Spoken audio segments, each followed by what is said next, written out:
और यहाँ पे अपनी स्क्रीन को भी इंटायर कर देता हूँ।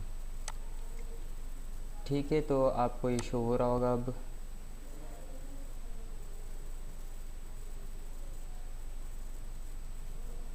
सबसे देख लेते हैं पहले पिछली क्लास में हमने क्या पढ़ा। पिछली क्लास में हमने फंक्शंस के बारे में पढ़ा, फंक्शंस क्या होते हैं और उनका क्या काम है, क्रिएटिंग फंक्शन, फंक्शन क्रिएट कैसे करते हैं, कॉल कैसे करते हैं। सेकंड कॉन्सेप्ट, थर्ड कॉन्सेप्ट पढ़ा था कि फंक्शंस के आर्ग्यूमेंट्स क्या होते हैं और हम कैसे लेते हैं और आर्ग्यूमेंट्स हम क्यों लेते हैं।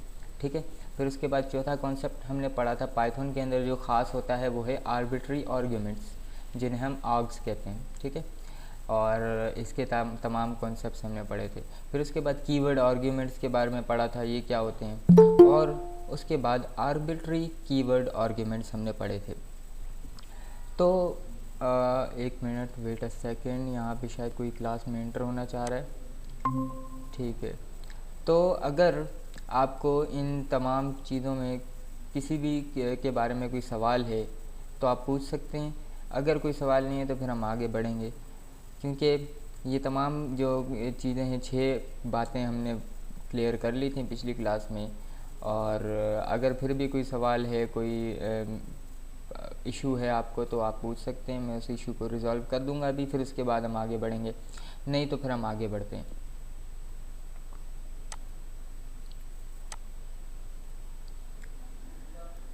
ठीक है, तो हम आगे बढ़ते हैं, ज़्यादा बेहतर है। तो हमारा जो नेक्स्ट कॉन्सेप्ट है पाइथन के अंदर वो है डिफ़ॉल्ट पैरामीटर वैल्यू। ठीक है, पाइथन में जब हम कोई फंक्शन क्रिएट करते हैं तो उस फंक्शन के अंदर जब हम कोई पैरामीटर यूज़र से मांग रहे होते हैं, पैरामीटर में यूज़र से कोई भी इनपुट मांग रहे होते हैं, कोई एज अ वेरिएबल, तो हम उस इनपुट को डिफ़ॉल्ट वैल्यू भी असाइन कर सकते हैं। जैसे कि इस एग्जाम्पल में आपको शो हो रहा है, the following example shows how to use a default parameter value if we call the function without argument it uses the default value. ठीक है, इसका मतलब क्या है, मैंने एक फ़ंक्शन डिफ़ाइन किया है माय फंक्शन के नाम से, और उसमें मैं यूज़र से मांगना चाह रहा हूँ कंट्री। ठीक है, एक वेरिएबल मैंने पास कर दिया, एक आर्ग्यूमेंट पास कर दिया कंट्री के नाम से, मगर मैंने उसको एक वैल्यू भी असाइन कर दी। आप देख सकते हैं country is equals to Pakistan. ठीक है, अब इस फंक्शन की बॉडी में सिर्फ क्या लिखा हुआ है, आई एम फ्रॉम जो भी कंट्री प्रोवाइड करेगा यूज़र। ठीक है, तो वेट अ सेकेंड, तो इस फंक्शन में जो हम पैरामीटर मांग रहे हैं, ये इसमें इसको हम कुछ वैल्यू पास कर रहे हैं पहले से, इसे हम कहते हैं डिफ़ॉल्ट वैल्यू। ठीक है, अब इसका काम क्या है, इसका फ़ायदा क्या है, वो हम आगे देखते हैं। इस फंक्शन को जब मैं कॉल करूँगा तो ज़ाहिर है मैं कंट्री का पैरामीटर मांग रहा हूँ, तो यूज़र वो पैरामीटर प्रोवाइड करेगा। अगर यूज़र ने जैसे अमेरिका या तुर्की प्रोवाइड किया तो क्या प्रिंट हो जाएगा, आई एम फ्रॉम अमेरिका या आई एम फ्रॉम तुर्की। मगर अगर यूज़र कुछ भी प्रोवाइड नहीं करता तो भी ये फंक्शन एक्सेप्टेबली चलेगा। हालांकि ये पैरामीटर मांग रहा है मगर बग़ैर पैरामीटर के भी चलेगा। उसकी वजह यह है कि इसमें जो पैरामीटर हम मांग रहे हैं उसकी कोई ना कोई हमने डिफ़ॉल्ट वैल्यू दे दी है। और ये बहुत इंपॉर्टेंट है। अगर प्रोग्रामिंग में बहुत से ऐसे पैरामीटर्स होते हैं जो हम यूज़र से मांग रहे होते हैं मगर कुछ हम डिफ़ॉल्ट भी सेट कर देते हैं। ठीक है, तो हमने इसमें डिफ़ॉल्ट पाकिस्तान सेट कर दिया, यानी कि जब भी यूज़र इस फंक्शन को बग़ैर पैरामीटर के कॉल करेगा, जैसे इस लाइन में आपको शो हो रहा है माय फंक्शन बग़ैर पैरामीटर के कॉल हो रहा है, तो क्या प्रिंट हो जाएगा, या इस वेरिएबल में क्या पास हो जाएगा, पाकिस्तान, और प्रिंट होगा आई एम फ्रॉम पाकिस्तान। ठीक है, तो ये था डिफ़ॉल्ट पैरामीटर। इसको हम ज़रा रन कोड करके ख़ुद भी देख लेते हैं। तो ये पिछली क्लास का कोड है, तो मैं एक फ़ंक्शन क्रिएट कर देता हूँ। मिसाल के तौर पर डिफ़ाइन डेफ के कीवर्ड से हमें पता है फंक्शन डिफ़ाइन करते हैं, और फंक्शन का नाम मिसाल के तौर पर रख लेते हैं, फंक्शन ही रख लेते हैं। ठीक है, और इसमें मैं वही कंट्री मांग लेता हूँ यूज़र से। ठीक है, ये एक पैरामीटर मैं यूज़र से मांग रहा हूँ, और मैं यहाँ पे प्रिंट कर देता हूँ कि आई एम फ्रॉम, और इसमें कॉन्केटिनेट कर देता हूँ कंट्री को जो यूज़र पास करेगा। अब अगर मैं इस तरह से फंक्शन बनाता हूँ तो जाहिर है जब मैं इस फंक्शन को कॉल करूँगा, मिसाल के तौर पर मैं नीचे कॉल कर देता हूँ फंक्शन, तो इसके अंदर पैरामीटर मैं मांग रहा हूँ कंट्री, और ये रिक्वायर्ड पैरामीटर होता है, यानी कि ज़रूरी होता है आपको पास करना। तो जब मैं इसको पास नहीं करूँगा तो जाहिर है मुझे एरर मिलेगा। मैं ऊपर वाला सारा कोड ज़रा कमेंट कर देता हूँ ताकि हमारा सारा फोकस सिर्फ इस कोड पे हो। तो ज़रा मैं इस फंक्शन को अभी मैं इस प्रोग्राम को रन करता हूँ तो आप देखेंगे कि वेट अ सेकेंड। अच्छा, इस प्रोग्राम को जब मैंने रन किया तो क्या आ रहा है, type error, function missing one required positional argument country. यानी कि आप जब इस फंक्शन को कॉल कर रहे हो तो आपको एक रिक्वायर्ड पैरामीटर ज़रूर पास करना है जो आप मिस कर रहे हो, कंट्री के नाम से वो पैरामीटर है, ठीक है। तो जाहिर है ये कौन से पैरामीटर्स कहलाते हैं, रिक्वायर्ड पैरामीटर्स। मगर अगर मैं इसको कोई वैल्यू असाइन कर दूं तो मैं असाइन कर सकता हूं, ठीक है। कंट्री इज इक्वल्स टू मिसाल के तौर पर पाकिस्तान, ये कहलाता है डिफ़ॉल्ट पैरामीटर। यानी कि जो वैल्यू पैरामीटर की डिफ़ॉल्ट वैल्यू ये है, अब यूज़र जो भी देना चाहे वो दे सकता है। अगर मैं बगैर अब अगर इसको मैं कॉल करता हूँ तो मेरे पास कोई भी एरर नहीं आएगा और मेरी स्क्रीन पे क्या शो हो जाएगा, आई एम फ्रॉम पाकिस्तान। और मैं चाहूँ तो कोई पैरामीटर पास भी कर सकता हूँ। अगर इंडिया मैंने पास किया तो जाहिर है I am from India print होगा, ठीक है। उम्मीद है आपको ये डिफ़ॉल्ट पैरामीटर्स का कॉन्सेप्ट समझ आ गया होगा। ये बहुत ही सिंपल सा कॉन्सेप्ट है मगर बहुत ही यूजेबल है। बहुत सी जगहों पर हम डिफ़ॉल्ट पैरामीटर्स यूज़ कर रहे होते हैं फंक्शंस के अंदर, ठीक है। जब हम फंक्शंस बनाते हैं ना, जब हम बड़े कोड कर रहे होते हैं, तब हम डिफ़ॉल्ट पैरामीटर्स बहुत से फंक्शंस में हम देखते हैं और ख़ुद भी कोड करते हैं, ठीक है। अब हमारा जो लास्ट कॉन्सेप्ट था फंक्शंस में वो है रिटर्न वैल्यूज़, और ये बहुत इंपॉर्टेंट है, ज़रा इसको भी देख लेते हैं। रिटर्न का क्या मतलब है? अच्छा, आपने बहुत सी लैंग्वेजेस में पढ़ा होगा, कुछ लैंग्वेजेस में हम मेथड्स कहते हैं, कुछ लैंग्वेजेस में हम फंक्शंस कहते हैं। जैसे पाइथन में हम फंक्शंस कह रहे होते हैं मेथड्स को, और सी शार्प में हम सिंपली मेथड कह रहे होते हैं। दोनों चीज़ें एक ही हैं, नाम अलग है। मगर कुछ प्रोग्रामर्स ये कहते हैं कि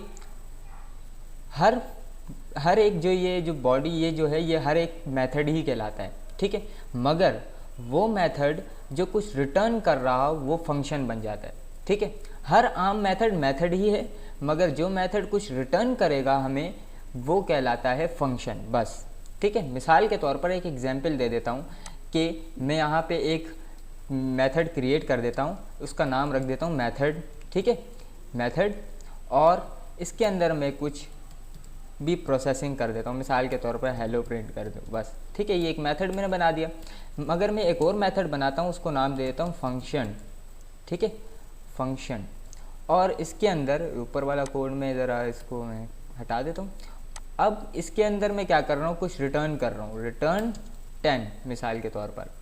तो ये क्या कहलाएगा, ये फंक्शन कहलाएगा। यानी कि हर वो मेथड जो कुछ रिटर्न कर रहा हो वो फंक्शन कहलाता है, बाकी तमाम मेथड्स सिंपल मेथड्स कहलाते हैं, ठीक है। तो अब फंक्शन रिटर्न कर रहा है कुछ, इसका मतलब क्या है? बहुत से न्यू प्रोग्रामर्स इस चीज़ पर कंफ्यूज हो रहे होते हैं, ठीक है। इस कंफ्यूजन को मैं ज़रा दूर करता हूँ।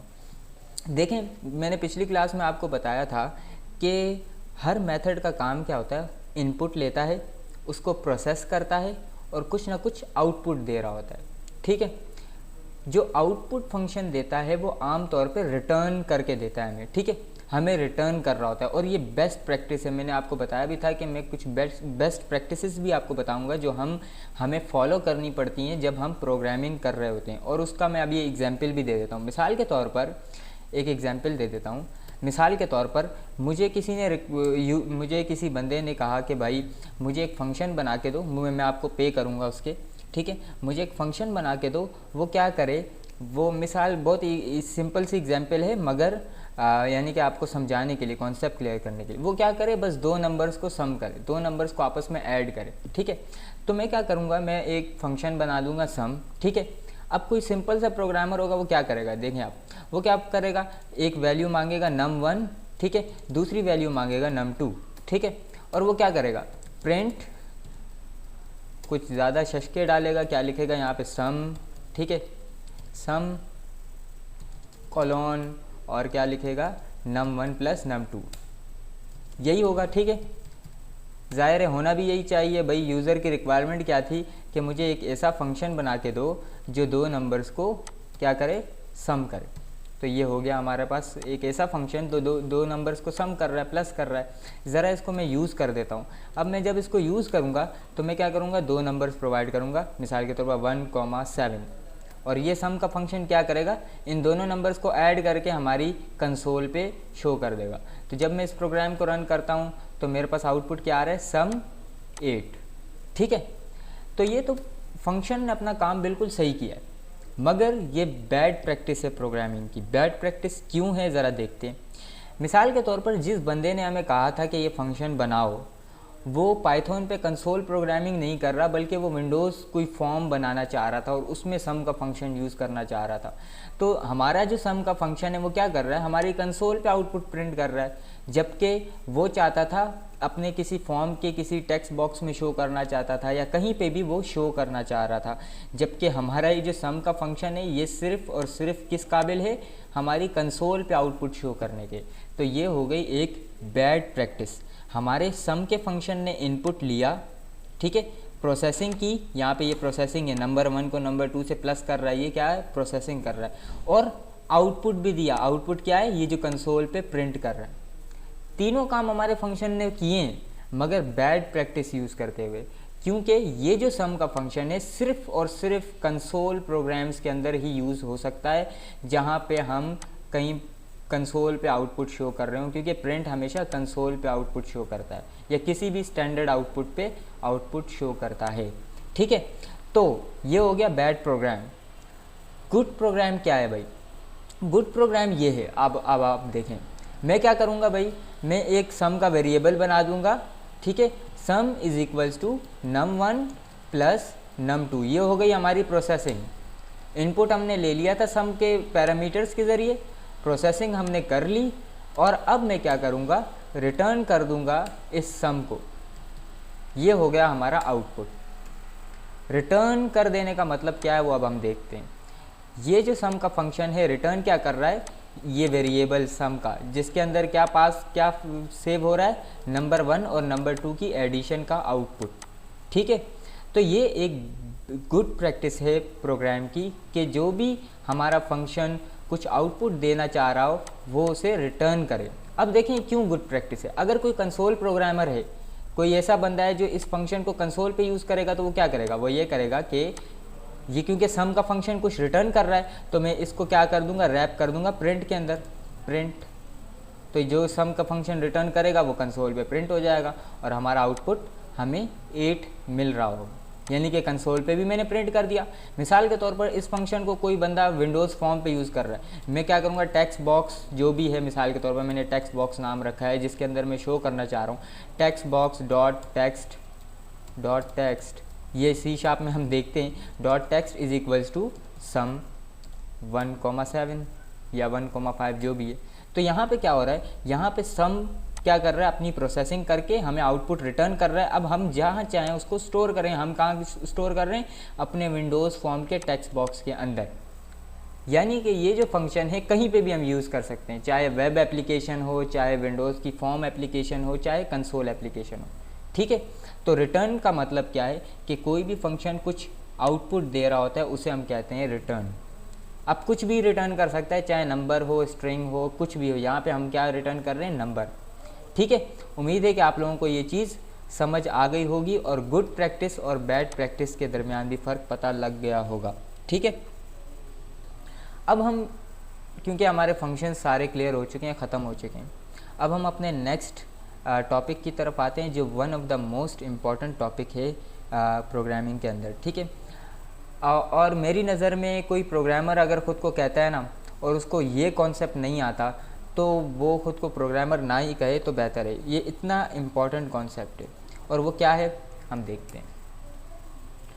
हर प्रोग्रामिंग लैंग्वेज के अंदर स्ट्रिंग के मेथड्स होते हैं। ठीक है, पाइथन में भी हैं, और पाइथन में कुछ ज़्यादा ही हैं, क्योंकि पाइथन ज़ाहिर है बहुत ही ज़्यादा एक्सटेंसिवली यूज़ होने वाली है और कम्युनिटी ड्राइवन लैंग्वेज, यानी कि कम्युनिटी उसको बनाती है, उसके फंक्शंस। कम्युनिटी का मतलब हम जैसे प्रोग्रामर। ठीक है, आप भी पाइथन पे कंट्रीब्यूट कर सकते हैं एज अ प्रोग्रामर। आप पाइथन के मॉड्यूल्स बनाएं, आप पाइथन के फंक्शंस बनाएं, आप पाइथन में ऐड कर सकते हैं, क्योंकि ये एक ओपन सोर्स प्रोग्रामिंग लैंग्वेज है, तो इसको डेवलपर्स ने मिलके ही बनाया हुआ है। ठीक है, ये किसी भी ख़ास कंपनी के पास नहीं है, और यही खासियत है। इसी खासियत की वजह से पाइथन बहुत ज़्यादा मशहूर है। क्यों? क्योंकि पाइथन में बहुत बेहतरीन दिमाग यूज़ हो रहे हैं, क्योंकि किसी कंपनी के पास तो गिने चुने बेहतरीन दिमाग होंगे, जबकि पूरी दुनिया में तो बहुत ज़्यादा बेहतरीन दिमाग हैं जो इस पाइथन को ड्राइव कर रहे हैं, बना रहे हैं। तो पाइथन में स्ट्रिंग मेथड्स जो हैं वो क्या हैं? सबसे पहली बात तो ये है कि स्ट्रिंग मेथड्स क्या होते हैं। नाम से पता लग रहा है कि स्ट्रिंग का क्या मतलब है, हमें स्ट्रिंग का पता है क्या है। तो स्ट्रिंग को प्रोसेस करने के लिए जो फंक्शंस या मेथड्स यूज़ होते हैं उन्हें हम कहते हैं स्ट्रिंग मेथड्स। ये C# में भी हैं, जावा में भी हैं, पाइथन में भी हैं। हर बड़ी प्रोग्रामिंग लैंग्वेज के अंदर स्ट्रिंग के फंक्शंस या मेथड्स होते हैं जो बहुत ज़्यादा इम्पॉर्टेंट होते हैं। String processing, data mining, data scraping, जितनी भी ये फील्ड्स है ना, इन तमाम फील्ड्स के अंदर आपको इन फंक्शंस की बहुत ज़्यादा यूज़ आपको दिख रही होगी। ठीक है, अब ज़रा हम देख लेते हैं तो हमें समझ आ जाएगी। हमारे पास बहुत से पाइथन के अंदर स्ट्रिंग फंक्शंस हैं। यहाँ पे एक लिस्ट टेबल में आपको शो होगा। सबसे पहले तो देख लेते हैं, Python has a set of built in methods that you can use on strings. क्योंकि स्ट्रिंग मेथड्स हैं तो आप इनको स्ट्रिंग्स के ऊपर ही अप्लाई कर सकते हैं। और नोट में क्या लिखा है, all string methods returns new values, they do not change the original string. ठीक है, ये एक ख़ास बात है जो आपको नोट करनी है। इसको हम खुद भी देख लेंगे कि क्या मतलब है इसका।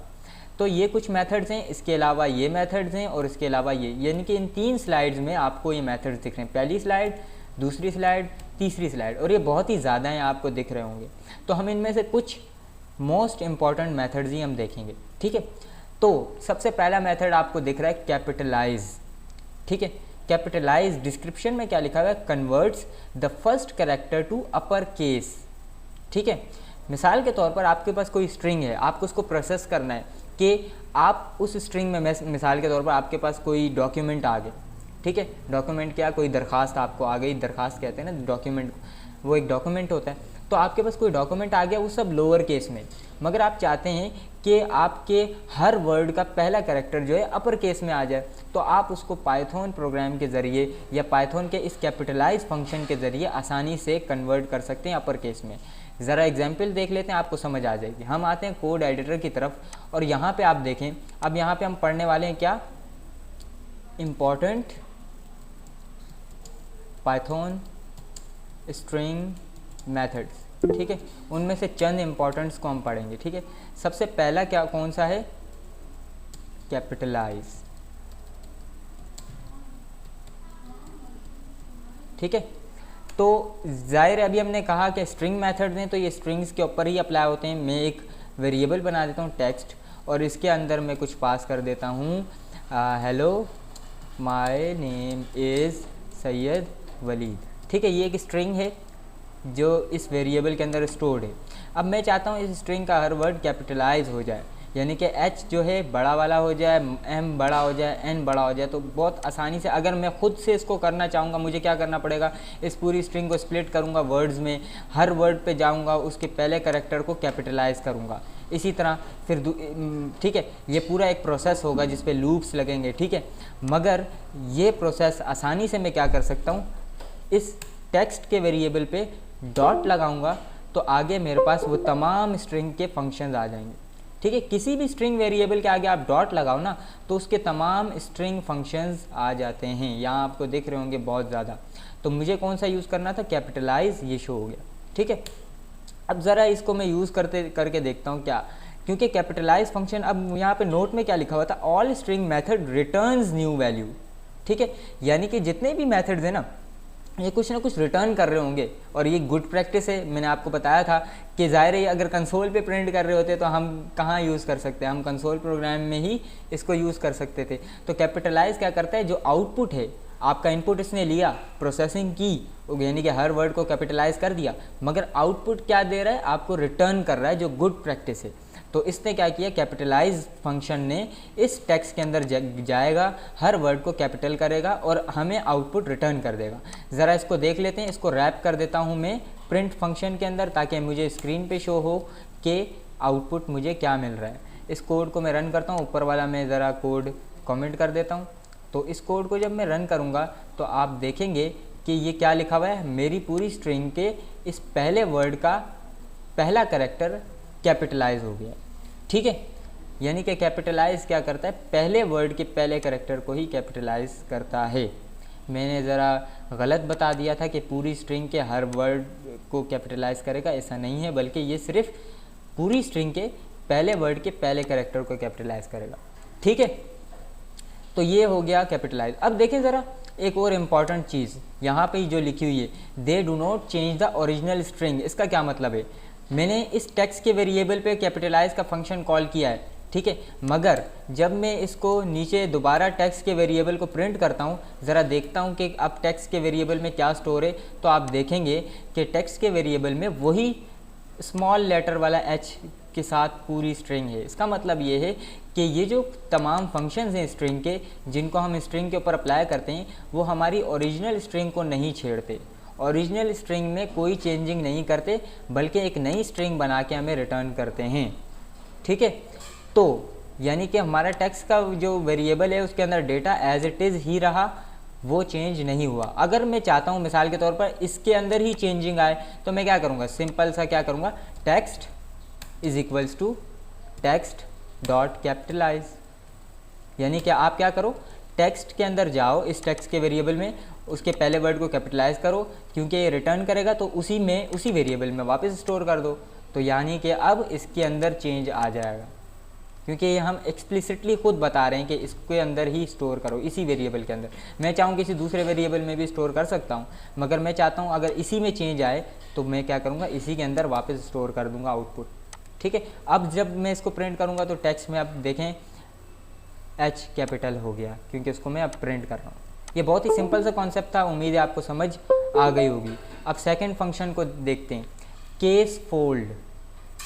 केस फोल्ड का फंक्शन डिस्क्रिप्शन में लिखा हुआ है, converts string into lower case. अगर कोई स्ट्रिंग है, मिसाल के तौर पर अपर केस में है या अपर लोअर केस का कॉम्बिनेशन है, बहुत ही बकवास सी स्ट्रिंग हमें मिली हुई है, जिसमें हमारी जो स्ट्रिंग है बहुत ही बुरी लग रही है, यानी कि कुछ वर्ड कैरेक्टर्स अपर हैं, कुछ लोअर। तो अगर मैं चाहूँ पूरी स्ट्रिंग को लोअर केस में कन्वर्ट कर सकता हूँ। ज़रा इसको देख लेते हैं। मिसाल के तौर पर मैं सेकेंड कॉन्सेप्ट आपको समझा रहा हूँ। दूसरा फंक्शन क्या है? केस फोल्ड का फंक्शन। ये काम क्या करता है अभी हम देख लेते हैं। एक वेरिएबल बना लेता हूँ मिसाल के तौर पर टेक्स्ट के नाम से, और उसके अंदर मैं कुछ स्ट्रिंग डाल देता हूँ, WA L बड़ा, E बड़ा, फिर दूसरा E छोटा और D बड़ा। ठीक है, ये अजीब सा स्ट्रिंग है जिसमें कुछ वर्ड, कुछ कैरेक्टर्स कैपिटल हैं, कुछ स्मॉल हैं। ठीक है, मगर मैं चाहता हूँ ये अच्छी तरह फॉर्मेट हो जाए, तो मैं क्या करूँगा? मैं टेक्स्ट डॉट केस फोल्ड का फंक्शन कॉल कर दूँगा, और ये करेगा क्या?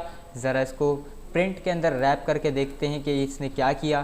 तो इसको जब मैं प्रिंट के अंदर रैप करूँगा, तो क्योंकि ये रिटर्न कर रहा है आउटपुट, तो इस प्रोग्राम को जब मैंने रन किया तो इसने क्या किया? तमाम कैरेक्टर्स को लोअर केस में कन्वर्ट कर दिया। अगर आपको दिख नहीं रहा तो मैं इसको ज़रा बड़ा करके दिखा देता हूँ। देखें ये वलीद। ठीक है, तो केस फोल्ड का फंक्शन बहुत ही सिंपल, किसी भी स्ट्रिंग के तमाम कैरेक्टर्स को लोअर केस में कन्वर्ट कर देता है। याद रखें, उस स्ट्रिंग को अफेक्ट नहीं करता, बल्कि नई स्ट्रिंग बना के हमें रिटर्न करता है। ठीक है, ज़रा मैं देख लेता हूँ किसी ने कोई क्वेश्चन तो नहीं किया। हाँ, बहुत से क्वेश्चंस आ गए हैं, सॉरी। अच्छा सर, जो 2 क्लास की रिकॉर्डिंग नहीं हुई थी उसमें क्या पढ़ाया था? देखें, पिछली क्लास की जो हमने फंक्शंस पढ़े थे ना कल की क्लास में, उसमें असल में मैंने रिकॉर्डिंग तो की थी, मगर वो रिकॉर्डिंग वाली वीडियो पता नहीं क्या इशू है, वो चल नहीं रही। मुझे समझ नहीं आ रही कि क्या मसला है, नहीं तो अभी तक अपलोड हो जाती। जबकि उससे पिछली क्लासेस जितनी भी ली हैं, अच्छा हाँ, 2 क्लासेस ऐसी थी जिनमें मैंने, हाँ, उनमें मैंने इफ़ कंडीशंस और फॉर लूप पढ़ाए थे। ठीक है, अब सर अब तक की सारी प्रेजेंटेशन सेंड, हाँ वो मैं कर दूँगा। अपर केस लोअर केस भी होते हैं, बिल्कुल होते हैं। ठीक है, वो भी हम देख लेंगे। ये अपनी ये जो मैं क्रिएट कर रहा हूँ ना अपनी क्या कहते हैं इसको, पावर पॉइंट, ये मैं आपको सेंड कर दूँगा। ठीक है, शेयर कर दूँगा। तो केस फोल्ड का समझ आ गया। अब नेक्स्ट है काउंट। काउंट पे आ जाते हैं, सेंटर को छोड़ देते हैं क्योंकि ये इतना खास नहीं, हर जगह यूज़ नहीं होता। Count returns the number of times a specified value occurs in a string. बहुत ही important, one of the most important function. कैसे? मिसाल के तौर पर आ जाते हैं हम अपने कोड की तरफ, और इसका काम क्या है ये हम देखते हैं। थर्ड फंक्शन क्या है? काउंट के नाम से। ठीक है, मिसाल के तौर पर एक वेरिएबल है, कुछ भी, हमारे पास एक डॉक्यूमेंट है जिसके अंदर कुछ पड़ा हुआ है, हेलो व्हाट आर, मैं कुछ भी लिख रहा हूँ। ठीक है, what are you doing, hello, sorry, hi hello, ठीक है। बहुत ही बड़ा सा मिसाल के तौर पर डॉक्यूमेंट है, ठीक है। अब आपने सर्च वगैरह देखा होगा कि हम डॉक्यूमेंट में सर्चिंग करते हैं, हमारे पास हर वर्ड एडिटर में, जैसे कि एमएस वर्ड में भी हमारे पास है कि हम किसी वर्ड को सर्च करते हैं तो हमें बता देता है कि ये वर्ड कितनी बार आया है, ठीक है, हमारे डॉक्यूमेंट के अंदर। यहाँ पे एग्जांपल ले लेते हैं, मैं एक वेबसाइट खोल देता हूँ मिसाल के तौर पर google.com, ठीक है, और इसके ज़रा कोड पे आ जाते हैं। ये देखिए बहुत सा अभी मुझे कोड, ये टेक्स्ट शो हो रहा है, मैं इसमें सर्चिंग करता हूँ, कंट्रोल F दबाऊंगा और मैं A प्रेस कर रहा हूँ, सिर्फ A। तो यहाँ पे देखें इसने क्या शो किया, 17,490 बार इस ये A करेक्टर इस पूरे डॉक्यूमेंट में आया है, और इसने हाईलाइट भी करके बता दिया कि कहाँ कहाँ आया है, ठीक है। अब ये सर्चिंग कैसे की इसने कि A कहाँ कहाँ है या कितनी बार है, ये अगर हमें मालूम करना है तो हम पाइथन के इस फंक्शन के ज़रिए आसानी से मालूम कर सकते हैं। कौन से फंक्शन के ज़रिए, काउंट के ज़रिए। तो मैं क्या करूँगा, टेक्स्ट डॉट काउंट, ठीक है। काउंट में मुझे सिर्फ वो करेक्टर बताना है, मिसाल के तौर पर ई, ठीक है, ई करेक्टर मैं बता दे रहा हूँ कि इस टेक्स्ट के वेरिएबल में जो डेटा है, जो स्ट्रिंग है, उसमें से मुझे ई सर्च करके बताओ कितनी बार आया है, ठीक है। तो इसको मैं रैप कर देता हूँ प्रिंट के अंदर, ताकि मुझे आउटपुट शो हो कि क्या इसने आउटपुट दिया। टेक्स्ट डॉट काउंट, और इसके पैरामीटर में मैं क्या प्रोवाइड कर रहा हूँ, ई को काउंट करो। तो ज़रा मैं इस कोड को रन करता हूँ, आपको दिख रहा होगा कि कितनी बार, 4 बार इसने रिटर्न क्या किया, एक नंबर 4, ठीक है। काउंट से भी पता लग रहा है कि कुछ ना कुछ ऐसी चीज़ रिटर्न करेगा जो नंबर होगी, तो इसने क्या रिटर्न किया, 4। अगर हम इस स्ट्रिंग में देखें, ई 1 बार, 2 बार, 3 बार, 4 बार, ई 4 बार आया है, ठीक है। अब अगर मैं इसमें पूरा वर्ड देता हूँ, मिसाल के तौर पर हेलो दे देता हूँ, मैं कह रहा हूँ कि भाई इस टेक्स्ट के अंदर मुझे बताओ हेलो कितनी बार आया है। अब इस कोड को जब मैं रन करूँगा तो आप देखेंगे कि इसने मुझे क्या रिटर्न किया, 3, क्योंकि हेलो 1 बार, 2 बार, 3 बार, ठीक है, 3 बार इस स्ट्रिंग में आया है। तो काउंट ने मुझे इस स्ट्रिंग का बता दिया कि इस टेक्स्ट के वेरिएबल में काउंट ये हेलो कितनी बार आया है। ये one of the most important method है जो हम बहुत जगह यूज़ कर रहे होते हैं जब हम स्ट्रिंग प्रोसेसिंग कर रहे होते हैं या डेटा स्क्रैपिंग वगैरह कर रहे होते हैं। उम्मीद है कि आपको ये फंक्शन भी समझ आ गया होगा। अगर आ गया तो ज़रा मुझे चैट में ओके करके बता दें, ताकि अच्छा, सिर्फ काउंट, अच्छा सिर्फ अगर हम काउंट डाल दें, पैरामीटर में कुछ भी ना दें तो क्या होगा, यही आप पूछना चाह रहे हैं। ज़रा देख लेते हैं भाई, पैरामीटर में हम काउंट के कुछ भी ना दें, ज़रा काउंट के सिंटैक्स को देखते हैं ना कि काउंट मांगता क्या है। सिर्फ मैंने फर्स्ट देखें, ये 3 पैरामीटर्स मांग रहा है और तीनों रिक्वायर्ड है, ठीक है। सब, स्टार्ट, एंड, ये मेरे ख्याल से स्टार्ट और एंड तो मेरे ख्याल से वो डिफ़ॉल्ट कुछ ना कुछ होगा, स्टार्ट 0 एंड लेंथ तक जाएगा, क्योंकि मैं स्टार्ट और एंड ना भी दूं तो ये चल रहा है। तो सब का मतलब वो सब स्ट्रिंग जो आप सर्च करना चाह रहे हैं, तो मैं सब स्ट्रिंग मैंने क्या दी थी, हेलो, ठीक है। तो इसके अंदर 2 और भी पैरामीटर्स होते हैं। स्टार्ट का मतलब आप इस स्ट्रिंग में कौन से इंडेक्स से सर्चिंग स्टार्ट करना चाह रहे हैं। बाय डिफ़ॉल्ट कौन से इंडेक्स से स्टार्ट करता है, 0 जो H है, यानी कि इस पहले कैरेक्टर से सर्चिंग स्टार्ट करेगा। अगर मैं यहाँ पे लिख लूँ 10, तो ये क्या करेगा, 10th इंडेक्स पे जो भी स्ट्रिंग है, जो भी कैरेक्टर है, मिसाल के तौर पर 3 लिख लेता हूँ, तो 0 1 2 3 यानी कि इस L से स्टार्ट करेगा सर्चिंग और एंड तक जाएगा। जबकि अगर मैं एंड का पैरामीटर भी दे दूँ, मिसाल के तौर पर मैं कहता हूँ 10, तो ये 3rd इंडेक्स से स्टार्ट करेगा सर्चिंग और 10th इंडेक्स तक अपनी सर्चिंग को बंद कर देगा। यानी कि हमने बीच में से कोई जगह बता दी कि इस स्ट्रिंग में यहाँ से यहाँ तक मिसाल के तौर पर आपने सर्चिंग करनी है। तो ये 2 पैरामीटर ज़रूरी नहीं है, मगर जो ज़रूरी है वो है पहला पैरामीटर। अब आपका सवाल कि कुछ भी ना दें तो क्या होगा, ज़रा इसको भी देख लेते हैं। इसको मैं कोड को रन करूँगा तो आप देखेंगे मेरे ख्याल से एरर आएगा। तो देखें, at least count takes at least 1 argument, कि एटलीस्ट आपने एक आर्ग्यूमेंट देना ही है, और वो कौन सा है, आपको वो कैरेक्टर या वो स्ट्रिंग बतानी है जिसको आपने सर्च करना है। ठीक है, समझ आ गई। देख लेते हैं आज की क्लास कब तक चलेगी। आज की क्लास, वेट अ सेकेंड, ज़रा मैं देख लेता हूँ टाइम, 1 मिनट। आज की क्लास हमारी 8:45 तक चलेगी। ठीक है, ये 3 फंक्शंस हो गए जो बहुत इंपॉर्टेंट थे। एंड्स विथ, चौथा function returns true if the string ends with the specified value. ये क्या कह रहा है कि ये एंड्स विथ का जब आप फंक्शन कॉल करते हैं तो जो वैल्यू आपने स्पेसिफाई की है इसके पैरामीटर में, तो ये ट्रू रिटर्न करेगा अगर वो स्ट्रिंग उस स्ट्रिंग से एंड होती है तो, अगर नहीं होती तो वो यकीनन फॉल्स रिटर्न करेगा। इसका मतलब क्या है, ज़रा आसानी से इसको समझ लेते हैं अपने कोड के ज़रिए। इसी टेक्स्ट के वेरिएबल पे मैं ज़रा क्या करता हूँ, टेक्स्ट डॉट एंड्स विथ को कॉल करता हूँ, ठीक है, और इसके अंदर मैं इसके पैरामीटर में मैं पास कर देता हूँ हेलो। यानी कि मैं कह रहा हूँ कि क्या ये टेक्स्ट का वेरिएबल, इसमें जो डेटा है, स्ट्रिंग का डेटा जो है, क्या ये एंड कर रहा है हेलो से, यानी कि इस पूरे डेटा के अंदर आखिर में क्या हेलो पड़ा हुआ है, ये मैं सवाल कर रहा हूँ। तो एंड्स विथ जवाब देता है हाँ या ना।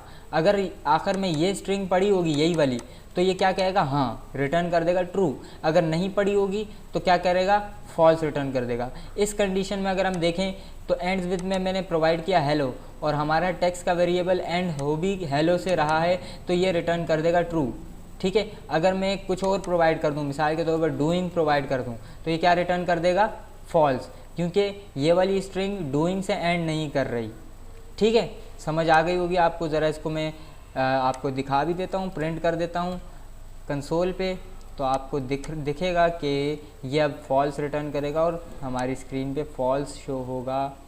अच्छा, ये काउंट को हटा देते हैं। तो इसको जब मैं रन करूँगा तो आप देखेंगे कि ये फॉल्स इसने प्रिंट किया, क्योंकि हमारी स्ट्रिंग डूइंग से एंड नहीं कर रही। हेलो लिखूँगा तो ये यकीनन ट्रू प्रिंट करेगा, ठीक है, इसने ट्रू प्रिंट कर दिया, सही है। तो एंड्स विथ चेक करता है कि क्या ये हमारी जो स्ट्रिंग है जिसमें हम सर्च फंक्शन अप्लाई कर रहे हैं, क्या ये इस स्ट्रिंग से एंड कर रही है कि नहीं, ठीक है। नेक्स्ट फंक्शन है फाइंड, ये भी बहुत इंपॉर्टेंट है। फाइंड नाम से पता लग रहा है ढूंढना। Searches the string for a specified value and return the position where it was found. बहुत इंपॉर्टेंट, ये डिस्क्रिप्शन में क्या बात कह रहे हैं वो ज़रा सोचें और समझें। Searches the string for a specified value, ठीक है।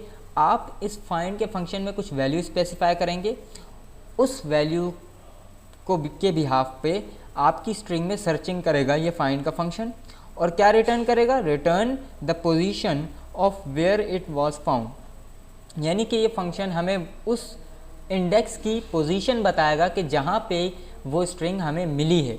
इसका मतलब क्या है, ज़रा मैं देख लेते हैं हम। मैं क्या करता हूँ, टेक्स्ट डॉट एंड्स विथ को हटा के फाइंड का फंक्शन कॉल कर देता हूँ, ठीक है। और इसमें भी मैंने स्ट्रिंग दे दी, मिसाल के तौर पर वट। मैं वट फाइंड करना चाह रहा हूँ, सर्च करना चाह रहा हूँ। सिंपल सी बात है, ये सर्च करने के लिए तो वट कौन सी जगह पे है ये रिटर्न कर देगा। यानी कि वट का इंडेक्स क्या है, हमें पता है किसी भी स्ट्रिंग के अंदर एक कैरेक्टर का इंडेक्स होता है, पूरे वर्ड का इंडेक्स तो नहीं होता। तो जब मैं वर्ड फाइंड कर रहा हूँ तो ये किसका इंडेक्स रिटर्न करेगा, सिंपल सी बात है, उस वर्ड के पहले कैरेक्टर का इंडेक्स रिटर्न करेगा, ठीक है। इस वर्ड में जो पहला कैरेक्टर है ना उसका इंडेक्स। तो जब मैं फाइंड को कॉल करता हूँ और जब रन करता हूँ तो ये मुझे प्रिंट, इसने आउटपुट क्या दिया, 6, यानी कि वट जो है 6th इंडेक्स पे है। अगर हम देखें H0 पे E1 2 3 4 स्पेस आ गया 5th इंडेक्स पे, और 6th इंडेक्स पे क्या है, W। तो इसने इस वर्ड के पहले कैरेक्टर का इंडेक्स मुझे रिटर्न कर दिया। अब अगर मैं कोई ऐसी स्ट्रिंग सर्च कर रहा हूँ जो नहीं है हमारे इस टेक्स्ट के अंदर, तो यकीनन ये क्या रिटर्न करेगा, कोई बता सकता है मुझे क्या रिटर्न करेगा। अगर मैं ऐसी स्ट्रिंग फाइंड करूँ जो हमारे इस टेक्स्ट के अंदर है ही नहीं, तो ये फाइंड का फंक्शन क्या रिटर्न करेगा। ये कोई नंबर रिटर्न करता है, कोई इंडेक्स, कोई बता सकता है।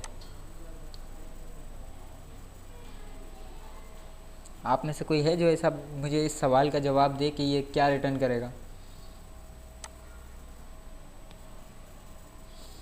ओके, क्यान हैदर 6 ही करेगा, नॉट श्योर, ठीक है। अब देखिए 6 क्यों करेगा, 6 तो किसका है, वट का है। तो वट का ज़ाहिर है जब ये 6 करेगा तो बहुत ही गलत बात हो गई, ठीक है। क्यों, क्योंकि मैं जो स्ट्रिंग सर्च करना चाह रहा हूँ तो मैं एज अ प्रोग्रामर ये समझूंगा कि ये वाकई मौजूद है हमारे इस टेक्स्ट के वेरिएबल के अंदर और 6th इंडेक्स पे मौजूद है।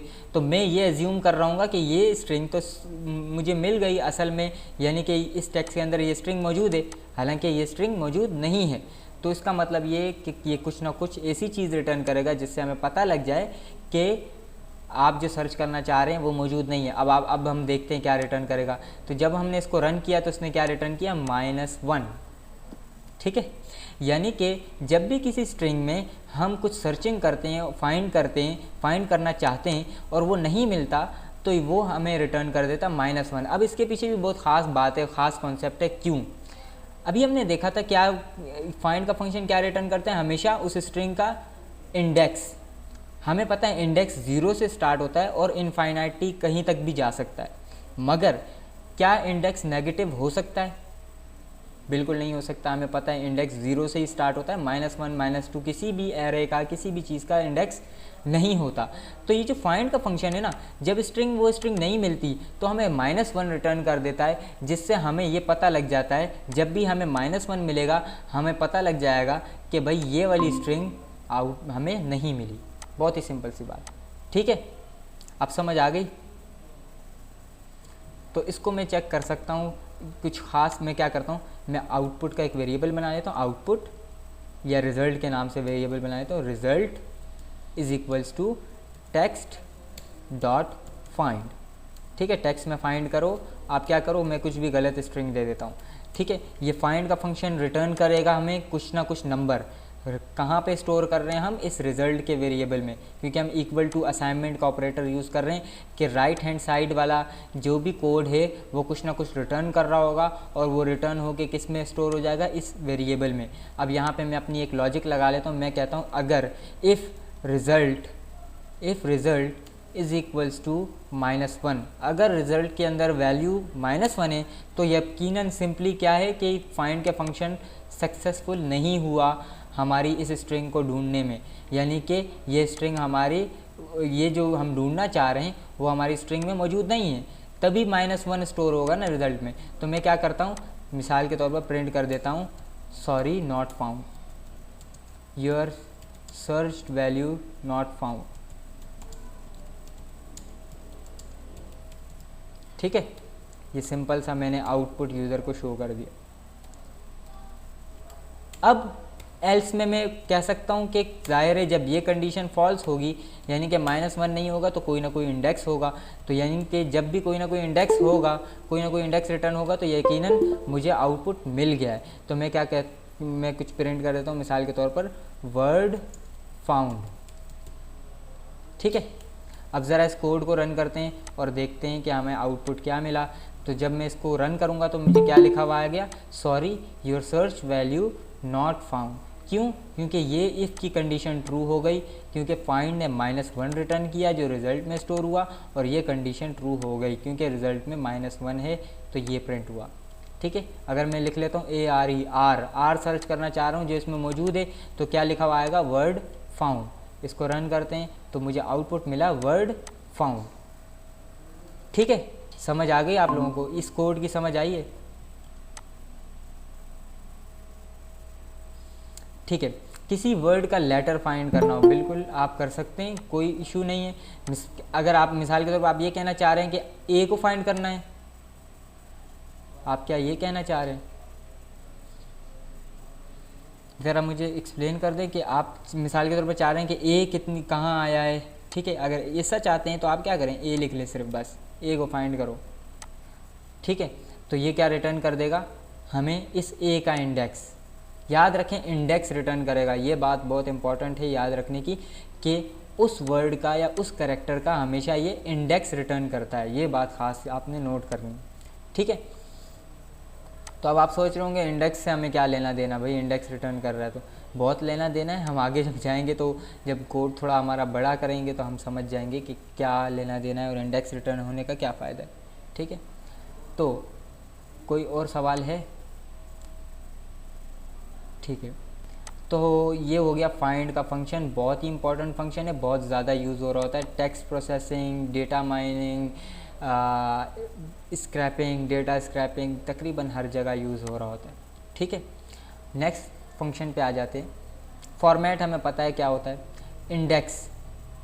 इंडेक्स का फंक्शन सिंपली उस स्ट्रिंग का इंडेक्स बताता है, वही काम जो फाइंड का फंक्शन करता है। अच्छा, ये इंपॉर्टेंट हैं, ये वो ख़ास फंक्शन है ना जो और लैंग्वेजेस में आपको नहीं मिल रहे होते। इज़ एल नम, ठीक है, ये शॉर्ट फॉर्म है। इज़ अल्फ़ा न्यूमेरिक, क्या ये स्ट्रिंग अल्फ़ा न्यूमेरिक है, सवाल पूछ रहा है ये फंक्शन। तो बहुत ही सिंपल सा कॉन्सेप्ट है, मैं आपको समझाता हूँ। मिसाल के तौर पर एक टेक्स्ट का वेरिएबल मैं एक और बना देता हूँ, टेक्स्ट, इसके अंदर स्टोर कर देता हूँ वलीद 1 2 3, मिसाल के तौर पर वलीद 1 2 3। तो अगर हम देखें इस वेरिएबल के अंदर जो डेटा स्टोर्ड है वो क्या है, अल्फ़ा न्यूमेरिक है, यानी कि उसमें अल्फ़ाबेट्स भी हैं और नंबर्स भी हैं। ठीक है, आपको दिख रहा होगा कि वलीद एक कुछ अल्फ़ाबेट्स हैं ज़ाहिर है इंग्लिश के, और 1 2 3 क्या है, नंबर्स हैं। यानी कि इस वेरिएबल के अंदर जो डेटा स्टोर्ड है वो कौन सा है, अल्फ़ा न्यूमेरिक डेटा है। और अगर मैं चाहता हूँ कि किसी फाइल के अंदर या किसी भी वेरिएबल के अंदर जो स्ट्रिंग का वेरिएबल है, कोई भी स्ट्रिंग डेटा के अंदर अगर मैं ये चेक करना चाहता हूँ कि वो डेटा क्या अल्फ़ा न्यूमेरिक है, तो मैं इस फंक्शन के ज़रिए आसानी से चेक कर सकता हूँ। मिसाल के तौर पर आप कहीं पे देखते हैं ना, किसी जगह रजिस्ट्रेशन कराते हैं, किसी मिसाल के तौर पर वेबसाइट पे साइन अप करते हैं, तो जब आप अपना पासवर्ड डालते हैं तो जब आप कोई खाली अल्फ़ाबेट्स डाल देते हैं, मिसाल के तौर पर मैं एज अ पासवर्ड वलीद लिख लेता हूँ, तो मुझे वो एरर शो करता है, कहता है भाई आपके पासवर्ड में नंबर्स भी होने चाहिए। ठीक है, वो क्या करता है बैक एंड पे, वो सर्च करता है आपके पासवर्ड के अंदर क्या इस पासवर्ड के अंदर नंबर्स भी हैं, अगर नहीं होते तो वो हमें प्रॉम्प्ट कर देता है कि भाई नंबर्स होने चाहिए।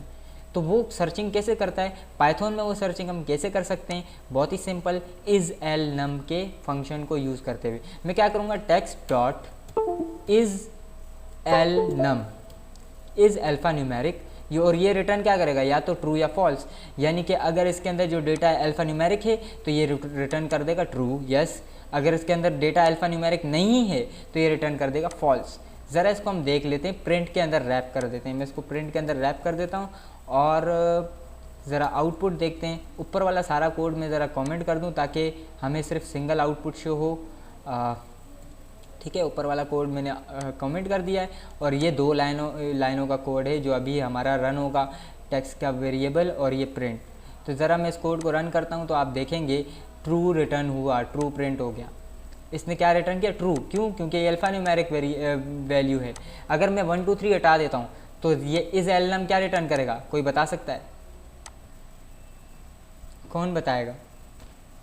कि जब मैंने इस टेक्स्ट के वेरिएबल में से नंबर्स हटा दिए, सिर्फ अल्फ़ाबेट्स रहने दिए, तो और जब इसके ऊपर मैंने इज़ एल नम का फंक्शन कॉल किया तो ये मुझे क्या रिटर्न करेगा, फॉल्स। बिल्कुल, क्यों, क्योंकि ये अब अल्फ़ा न्यूमेरिक वैल्यू नहीं है बल्कि सिर्फ अल्फ़ाबेटिक वैल्यू है। इसको रन करते हैं, ये मुझे क्या रिटर्न करेगा, इसने ट्रू रिटर्न किया भाई, अभी भी इसने तो अभी भी ट्रू रिटर्न किया कि ये अल्फ़ा न्यूमेरिक ही है। अगर मैं सिर्फ 1 2 3 डाल देता हूँ मिसाल के तौर पर, सिर्फ नंबर्स, और इसको मैं रन करता हूँ तो ये मुझे क्या रिटर्न करेगा, अभी भी ट्रू रिटर्न कर रहा है भाई। ये क्या हो गया भाई, ये तो यानी कि जो कुछ कह रहा है वो कर नहीं रहा। तो क्या मतलब इसका मतलब ये है कि कोई भी स्ट्रिंग अल्फ़ा न्यूमेरिक ही होती है। यानी कि जब हम स्ट्रिंग के अंदर हम अल्फ़ाबेट्स भी डाल सकते हैं, नंबर्स भी डाल सकते हैं, और जब हम यानी कि हमने सिर्फ नंबर्स पास किए तो इज़ एल नम हमें ये रिटर्न करेगा कि ये अल्फ़ा न्यूमेरिक है। अगर सिर्फ कैरेक्टर्स पास किए तब भी ये हमें रिटर्न करेगा कि अल्फ़ा न्यूमेरिक है। मगर ये तो बहुत ही गलत सी बात हो गई ना। यकीन मानो मैंने भी ये पहली बार देखा है कि इज़ एल नम 1 2 3 पे भी ट्रू रिटर्न कर रहा है, हालांकि ऐसा होना नहीं चाहिए था। ठीक है, हम और फंक्शंस पे आते हैं और फिर देखते हैं कि और कोई फंक्शन ऐसा है जो इस लैगिंग को हमारे ख़त्म कर सके। तो यहाँ पे देखें इज़ अल्फ़ा, अच्छा एक मिनट मेरा एरो, हाँ, इज़ अल्फ़ा ये एक फंक्शन है। Return true if all characters in the string are in alphabet, यानी कि मेरे ख्याल से ये काम आएगा इज़ अल्फ़ा का। इज़ अल्फ़ा अगर मैं यहाँ पे लिखूँ, इज़ एल नम हटा दिया, टेक्स्ट डॉट इज़ अल्फ़ा, क्या अल्फ़ाबेट्स हैं तमाम, तो जब इसके अंदर क्या हैं, तमाम नंबर्स हैं, तो जब मैं इसको रन करूँगा तो ये मुझे रिटर्न कर देगा फॉल्स। ये कह रहा है नहीं, इस टेक्स्ट के वेरिएबल में जो तमाम कैरेक्टर्स हैं वो अल्फ़ाबेट्स नहीं हैं, नंबर्स भी मौजूद हैं। यानी कि अगर अल्फ़ाबेट्स भी डाल दूँ और नंबर्स भी डाल दूँ तब भी ये रिटर्न करेगा फॉल्स, क्योंकि इसमें अभी भी तमाम कैरेक्टर्स अल्फ़ाबेट्स नहीं है बल्कि कुछ नंबर्स भी हैं, यानी कि ये काम का है हमारे, जो हम लॉजिक बनाना चाह रहे थे ना, उस लॉजिक को देखते हुए ये काम का है कि मिसाल के तौर पर हम एक ऐसा पासवर्ड वो बनाना चाह रहे हैं कि यूज़र अपने अल्फ़ाबेट्स भी दे और नंबर्स भी दे, तो ये इज़ अल्फ़ा यूज़ हो सकता है। तो ये क्या रिटर्न करेगा, ये ट्रू रिटर्न करेगा जब तमाम करेक्टर्स अल्फ़ाबेट्स होंगे। मिसाल के तौर पर सिर्फ वलीद होगा, सिर्फ वलीद लिखूँगा ना, क्योंकि तमाम अल्फ़ाबेट्स हैं तो ये रिटर्न कर देगा ट्रू। इसको रन करता हूँ तो इसने क्या रिटर्न किया, ट्रू। ठीक है, ये ट्रू आउटपुट आ गया। अगर मैं आगे कुछ नंबर्स भी डाल दूँ तो जाहिर है ये रिटर्न करेगा फॉल्स, क्योंकि तमाम करेक्टर्स अल्फ़ाबेट्स नहीं हैं, कुछ नंबर्स भी हैं, तो ये रिटर्न कर देगा फॉल्स। आपको शो हो रहा होगा स्क्रीन पे। ठीक है, तो उम्मीद है कि इस अल्फ़ा आपको समझ आ गई होगी। इस डेसिमल को छोड़ देते हैं, बस ये बताता है कि क्या तमाम नंबर्स डेसिमल नंबर्स हैं। हम आ जाते हैं इस डिजिट्स पे। Return true if all characters in the string are digits. ये इंपॉर्टेंट है, ये और ये बहुत ज़्यादा यूज़ हो सकता है। किस कंडीशन में ज़रा हम देखते हैं कि इस कंडीशन में, मिसाल के तौर पर आप एक कंसोल प्रोग्राम में, आपको कहता हूँ मिसाल के तौर पर एक कंसोल प्रोग्राम बनाओ। अब देखें यहाँ पे बहुत इंपॉर्टेंट चीज़ है, मैं आपके आगे कहना चाह रहा हूँ। ओके, तो सर दोनों में से एक तो ट्रू प्रिंट करेगा। अच्छा, आपको अभी क्लियर नहीं हुआ जो मैंने बताया उबैदुल्ला? अभी जो मैंने बातें बताई क्या क्लियर नहीं हुई? अभी मेरे ख्याल से क्लियर हो जानी चाहिए थी इस अल्फ़ा के फंक्शन को देखने के बाद। सर क्लियर हो गई। मैं कह रहा था कि जो वो आ रहा है ना इज अल्फा न्यूमेरिक, वो उसमें जो एक भी वैल्यू देंगे या न्यूमेरिक हो या अल्फा, तो ट्रू प्रिंट करेगा मेरे ख्याल से। हाँ बिल्कुल, यानी कि इस अल्फ़ा न्यूमेरिक में जब कुछ भी हो ना, या तो अल्फ़ा हो या न्यूमेरिक हो, कुछ भी हो तो वो ट्रू रिटर्न कर देता है। हाँ, उनके अलावा कुछ और हो तो वो फॉल्स रिटर्न करेगा। ठीक है, मिसाल के तौर पर अल्फ़ा न्यूमेरिक के अलावा और क्या हो सकती हैं? टेक्स्ट का वेरिएबल बना लेता हूँ, टेक्स्ट इज इक्वल्स टू, मैं क्या डाल देता हूँ, हैश। ये ना अल्फ़ाबेट है ना नंबर है। ठीक है, hash, at the rate, not, ये जितने भी ये स्पेशल कैरेक्टर्स हैं, ये क्या हैं? ये ना नंबर है ना अल्फ़ाबेट्स हैं। तो जब मैं इसके ऊपर मैं कॉल करूँगा टेक्स्ट डॉट इज़ एल नम, तो अब ये फॉल्स रिटर्न करेगा, क्योंकि ये ना ही अल्फ़ाबेट्स हैं ना नंबर्स हैं। तो जब मैं इसको रन करूँगा तो ये यकीनन फॉल्स रिटर्न करेगा। एक मिनट,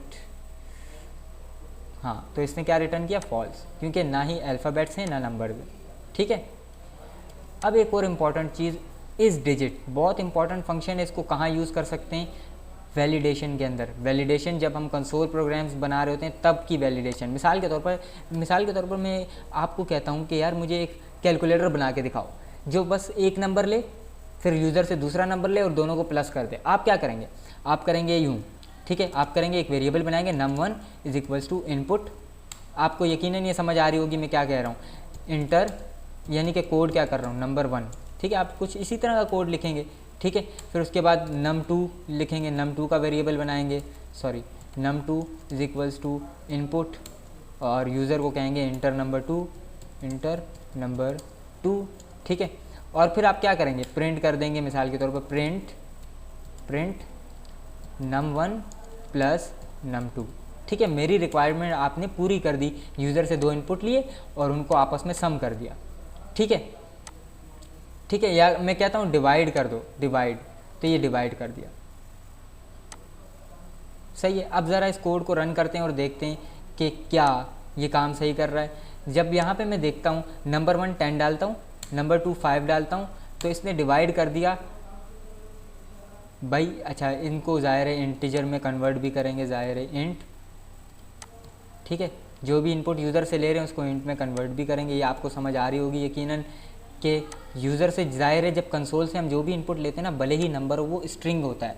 ठीक है, और स्ट्रिंग को इंटीजर में हम यहाँ पे कन्वर्ट कर रहे हैं और कुछ भी नहीं कर रहे। इनपुट जो भी हमें रिटर्न कर रहा है उसको हमने इंट के इसके अंदर डाल दिया, और ये इंट का जो ये फंक्शन है क्या करेगा, जो भी यूज़र ने दिया उसको इंटीजर में कन्वर्ट कर देगा और फिर इसमें स्टोर हो जाएगा।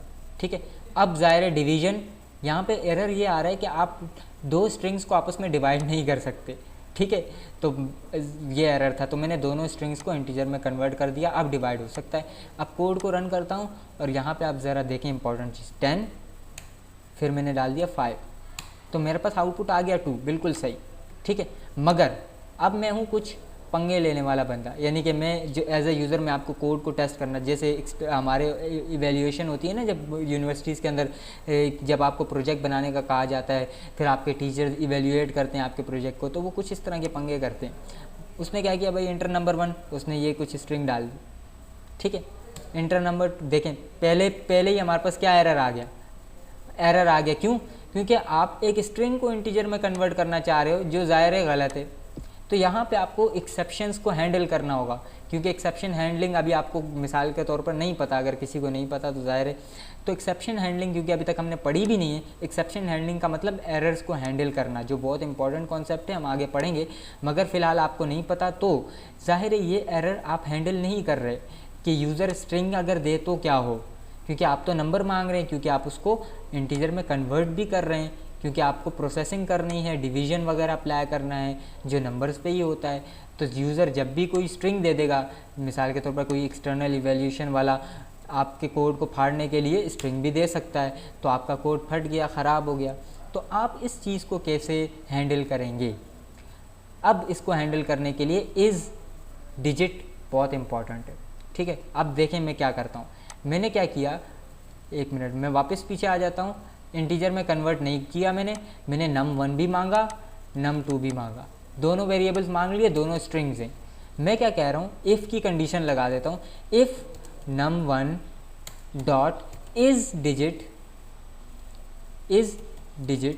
क्योंकि ये जो num1 का वेरिएबल है क्या है, स्ट्रिंग है, और स्ट्रिंग के आगे इस डिजिट का फंक्शन कॉल हो सकता है, और ये रिटर्न क्या करेगा, यस या नो, ठीक है। अगर num1 के अंदर जो भी नंबर्स हैं क्या वो डिजिट्स हैं तमाम, अगर ऐसा है तो ही आगे जाओ, ठीक है, नहीं तो एल्स के अंदर हम क्या कह सकते हैं, तो ही आगे जाओ। यहाँ पे हम पास लिख लेते हैं, फ़िलहाल यहाँ पे हम कोड करेंगे, ठीक है। एल्स में क्या लिख लो, एल्स यूज़र को शो कर दो एरर कि भाई प्लीज़ इंटर वैलिड नंबर, ठीक है। यहाँ पे ज़रा इसको कोड को रन करके ना टेस्ट करके देख लेते हैं क्या है, ठीक है। फ़िलहाल मैं एक ही नंबर मांग लेता हूँ ताकि आपको थोड़ा समझ आ जाए, ठीक है। नंबर 1 मांगा मैंने यूज़र से, और यहाँ पे कंडीशन लगा ली कि क्या नंबर 1 के, अगर नंबर 1 के वेरिएबल के अंदर जो भी डेटा स्टोर्ड है इस डिजिट है, क्या तमाम डेटा डिजिट है, ये फंक्शन रिटर्न करेगा यस या नो।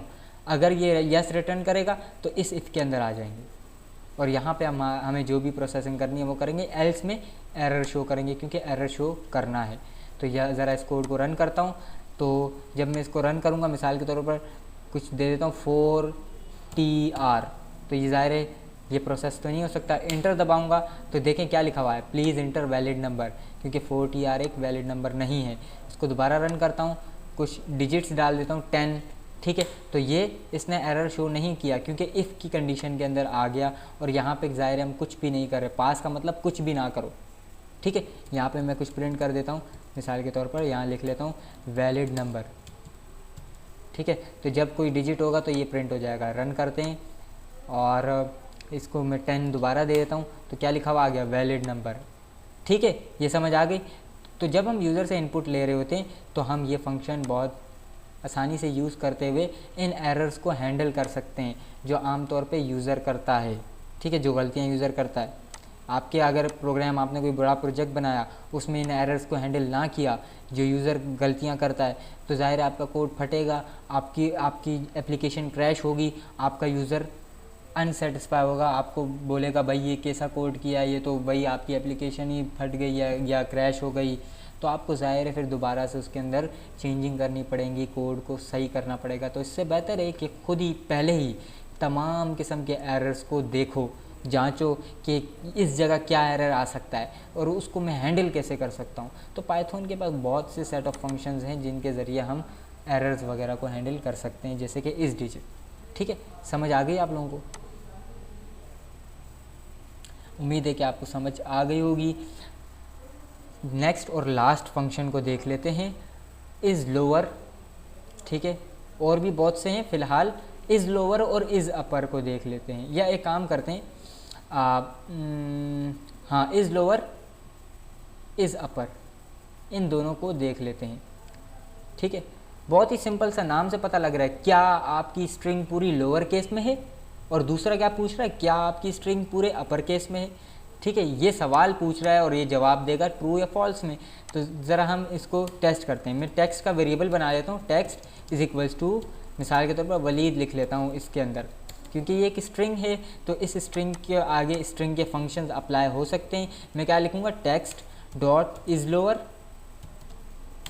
तो ये रिटर्न करेगा या तो ट्रू या फॉल्स। जिस भी फंक्शन के आगे इज आता है ना, तो यकीनन वो या तो ट्रू रिटर्न करेगा या फॉल्स।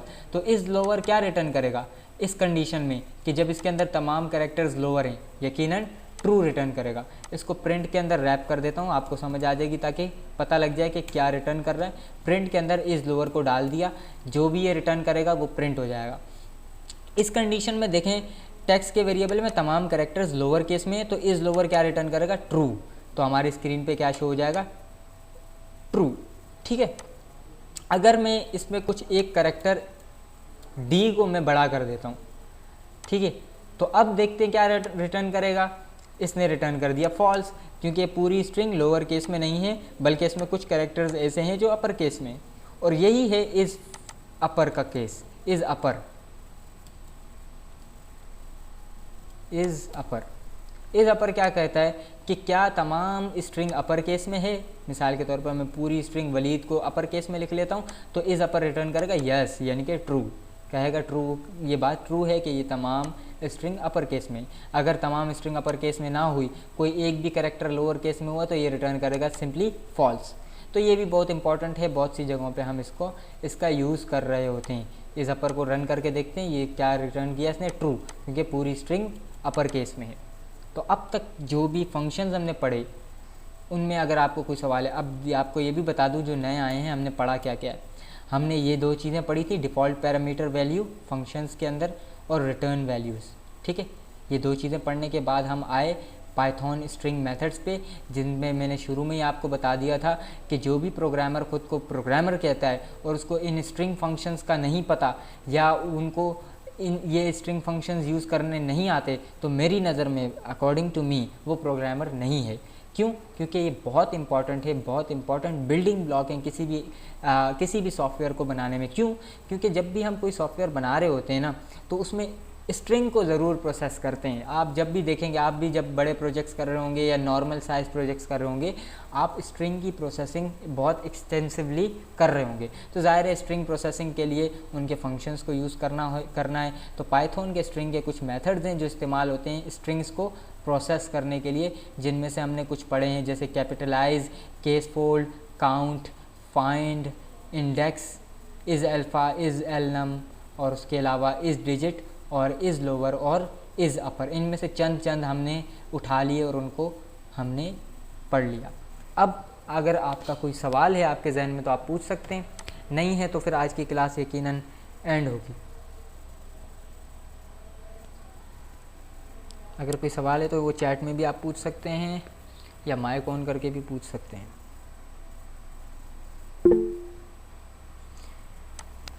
ओके, कियान हैदर का कोई सवाल नहीं है, इसके अलावा और कोई? ठीक है, फिर आप लीव कर सकते हैं अगर आपका कोई सवाल नहीं है। अल्लाह हाफिज़।